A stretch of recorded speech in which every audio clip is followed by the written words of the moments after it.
Hello everyone, welcome to my channel. Beef কাবাব বানিয়েছিলাম বাসায়, বিফ শামি কাবাব। তো ভাবলাম ভিডিওটা আপনাদের সাথে শেয়ার করি। তো চলুন দেখে নিই রেসিপিটি। প্রথমে আমি বিফ কিমা নিয়েছি 250 গ্রামের মতো। আমি আগে এটা সেদ্ধ করে ব্লেন্ড করে রেখে দিয়েছিলাম ফ্রিজে, জাস্ট এটা নিয়ে নিলাম। এবার নিয়ে নিচ্ছি ছোলা, সেদ্ধ ছোলা। আমি এটাকে আগে ভিজিয়ে রেখে সেদ্ধ করে নিয়েছি। এটা নিয়েছি হাফ কাপ পরিমাণ। নিয়ে নিচ্ছি রসুন বাটা 1 টেবিল চামচ পরিমাণ, আদা বাটা 1 টেবিল চামচ পরিমাণ, লবণ নিয়ে নিচ্ছি পরিমাণ মতো, তেল দিয়ে দিলাম 2 টেবিল চামচ পরিমাণ। এবার দিয়ে দিচ্ছি শামি কাবাব মশলা 2 চা চামচ পরিমাণ। এবার এই সবগুলো উপকরণ আমি একসঙ্গে নিয়ে কড়াইতে নিয়ে নিলাম। এগুলোকে আমি কষিয়ে নিব। একটু পানি দিয়ে দিচ্ছি।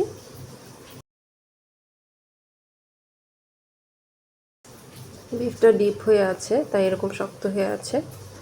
তো গরম হয়ে আসলে এটা ছেড়ে যাবে। তা আমি ঢেকে দিব। পানিটা প্রায় কমে এসছে। এবার আমি ভালো করে নেড়ে বিফের সঙ্গে বাকি মশলাগুলো মিশিয়ে নিব। তো মেশানো হয়ে গেছে। তো আমি পানিটা খুব ভালো করে শুকিয়ে নিব, যেন একদম শুকনো শুকনো হয়ে যায়, ঝরঝরে হয়ে যায়। এই পর্যায়ে আমি ছোলাগুলা যেহেতু আস্ত আছে, এগুলোকে আমি ব্লেন্ড করে নিব। দেখুন, একটা ম্যাশার দিয়ে আমি ম্যাশ করে নিচ্ছি। এই যে দেখুন, আমি টোটালি ম্যাশ করে নিয়েছি। এখন সব কিছু একসঙ্গে ম্যাশ হয়ে একটা পেস্টের মতো হয়ে গেছে। এবার নামিয়ে নিব। এই দেখুন, নামিয়ে নিলাম। এটা পানিটা এমনভাবেই শুকিয়েছি যেন অনেকটা ঝরঝরের মতো হয়ে যায়। এবার এটাতে মিশিয়ে নিচ্ছি পেঁয়াজ। এখানে 1.25 কাপ পরিমাণ পেঁয়াজ কুচি আছে। এবার দিয়ে দিচ্ছি কাঁচামরিচ কুচি। কাঁচামরিচ কুচি নিয়েছি 1 টেবিল চামচ পরিমাণ। শামি কাবাব মশলাটা দিয়ে দিলাম 1 চামচ পরিমাণ। এবার এখানে দিয়ে দিলাম একটা ডিম, পরিমাণ মতো লবণ।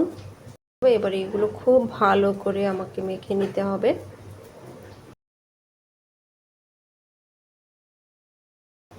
মনে হলো যে ডিম কম হয়েছে, তাই আমি আর একটা ডিমের অর্ধেক পরিমাণ দিয়ে দিলাম। মাখানো শেষ।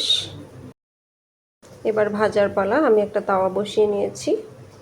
তো তাওয়ায় তেল দিয়ে আমি কাবাবের শেপ করে দিয়ে দিচ্ছি। এটা আপনি বেশি তেলেও ভাজতে পারেন অথবা কম তেলে ভাজতে পারেন।